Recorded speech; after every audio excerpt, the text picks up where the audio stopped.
Well, hello and welcome. You're at Waffle-Free Storytelling. It's Tina Konstant here. And as always, we don't mess about with a waffle. You'll go find that in the show notes or go to www.tinakonstant.com because in the meantime, we are jumping right into today's story, which is called Jackson's Happiest Day. Now, Jackson lived in an easy time.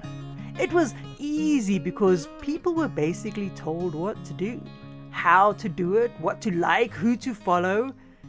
People didn't have to think very much to be happy. In fact, they were actively discouraged from thinking at all, and this wasn't an accident of evolution. The council who ran this village had learned over the years that the less people thought, the easier it was to get them to cooperate. Now, to achieve this happy obedience, the village council went to great lengths to confuse people. Then, when people were so overwhelmed they hardly knew where to look, the council gave them what appeared to be easy answers to their questions and concerns. Then they followed it really quickly with a reward, something to distract them.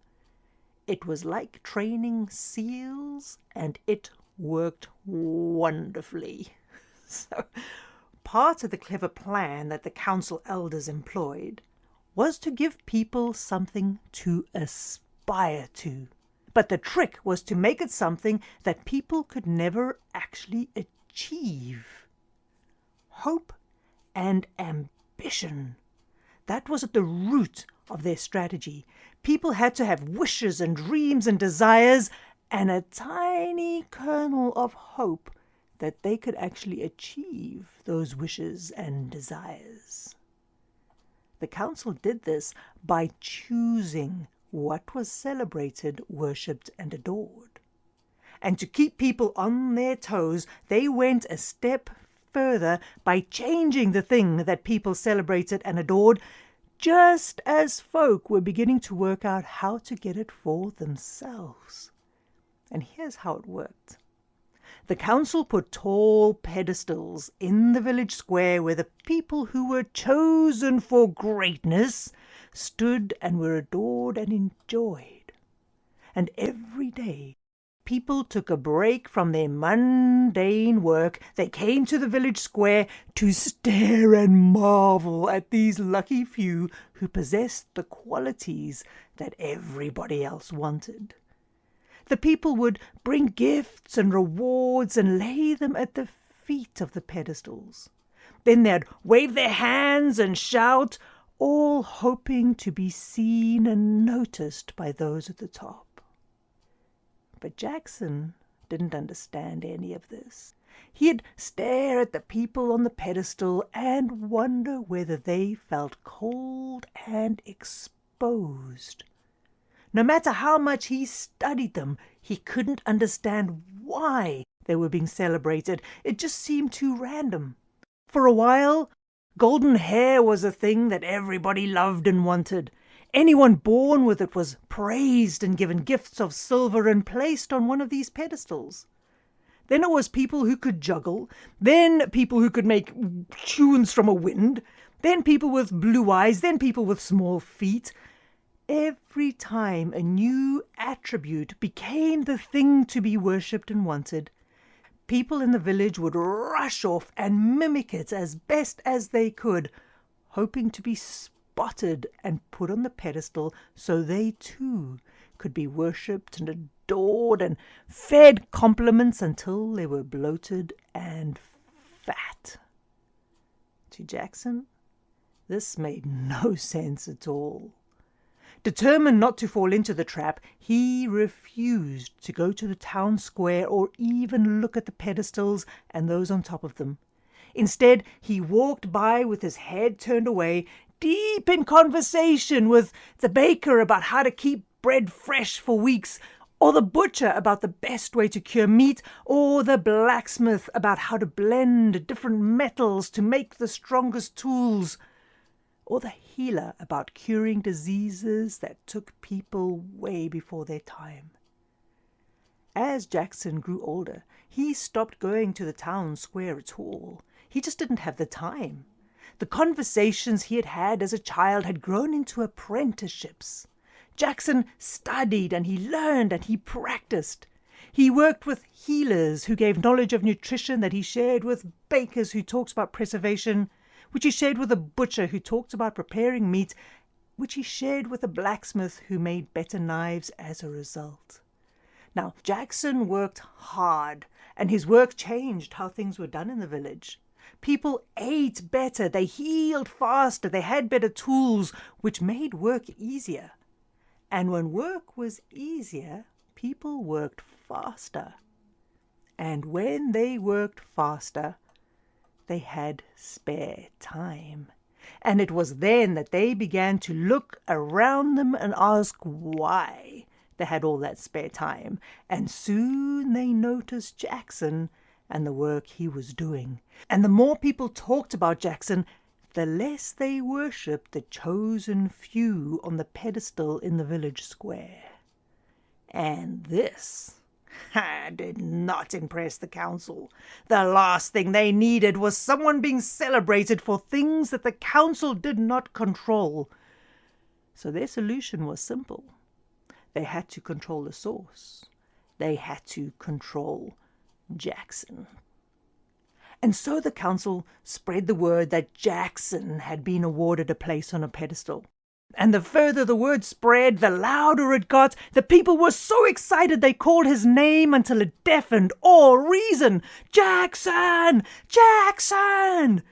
Jackson was mortified. How did this happen? The very thing he despised was now being offered to him on gold and silver plates. People were trying to be seen with him. They tried to touch him. They stumbled and they fawned over him. People gave him gifts and beautiful shining things, none of which he wanted or needed.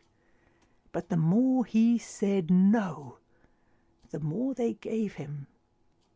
And without knowing how he got there, one day Jackson looked down and realized he was high up on a pedestal, looking down on people, begging and pleading, adoring and waving, all of them wanting to be seen and noticed and pointed out by him. Jackson tried to get the people to let him down, but they refused. So he turned away from them and looked at the others on the pedestals beside his. On one side of him was a young man who could juggle. Might as well enjoy it, the young man said, and threw a half-eaten apple into the crowd. The people fell on it. They fought over it. They crushed it, and then they covered themselves in the remains. The young man scoffed, bit into another apple, and tossed it into the crowd.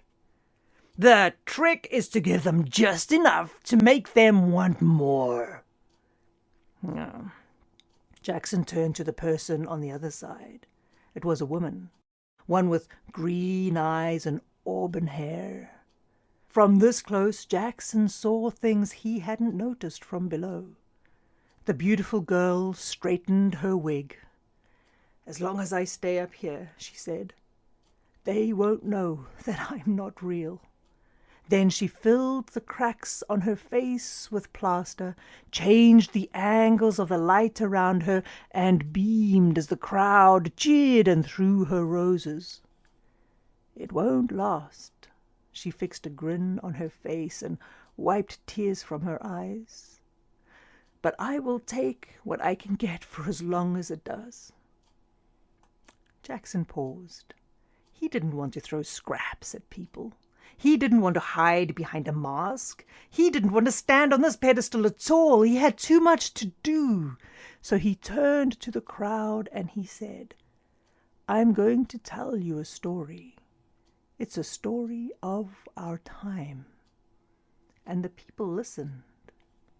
But they didn't like the story Jackson told, because it was about adoring ideas rather than shape and color, loving intellect rather than appearance, and valuing wisdom and action over empty fireworks. And so it was within a day. Jackson was removed from the pedestal and was able to get back to work. But he never forgot the scorn he saw in the eyes of the young man he briefly met at those dizzying heights. He never forgot the sadness and the worry and the fear of loss on the mask on the young woman's face. He never forgot the effort and the pain it took to make something that wasn't real last as long as possible. So Jackson took what he learned and he went back to his life. He built schools, he taught children, he saved lives, he won, he lost, he cried, he laughed, he learned, he loved, and he got mud under his fingernails. And he lit firesides and he told stories. And when he came to the very last day of his life, having lived and created and shaped his world around him, he realized with that very last breath that just then, at that moment, having told every story he could tell, that he was the happiest he could ever be.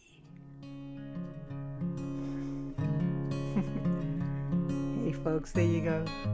In a wild and crazy and unpredictable world, I think we're learning how to get real. So, my goodness, go hug the people you love, do something spectacular and special today, and drop around to www.tinakonstant.com. You get more stories, you get the Waffle-Free Storytelling shop, the books are there, the first Waffle-Free books are out. If you haven't joined the mailing list yet, go and join that, and then we can really chat, and I'll make sure you never miss an episode. So look after yourselves, and I will see you next time with something weird and random from our beautiful world. All right, bye-bye now.